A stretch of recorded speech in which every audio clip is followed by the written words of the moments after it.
ஒரு காலத்தில் உலகம் முழுவதும் தொழில்நுட்ப ஆர்வலர்கள் கையில் ஒரே போன் தான் இருந்தது, பிளாக்பெர்ரி. இந்த நிறுவனம் ஒரு காலத்தில் ஸ்மார்ட் போன் உலகத்தின் தலை சிறந்த வீரன். 1999 ஆண்டு பிளாக்பெர்ரி தனது முதல் மொபைலை வெளியிட்டது. அது ஒரு தொழில்நுட்ப புரட்சியை உருவாக்கியது.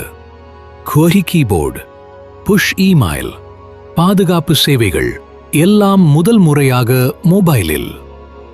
அமெரிக்க ஜனாதிபதி முதல் பெரிய நிறுவன CEO வரை எல்லோருக்கும் பிளாக்பெர்ரியே கைவசம். அது ஒரு ஸ்டேட்டஸ் சிம்பிள் ஆனது.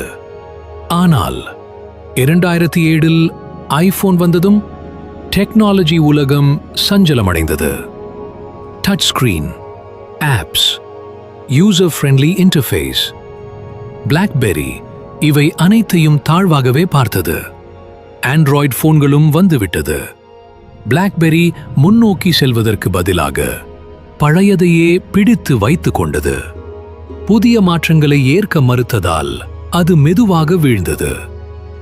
2022இல் பிளாக்பெர்ரி தனது அனைத்து கிளாசிக்கல் OS போன்களையும் அரங்கில் இறக்கிவிட்டது.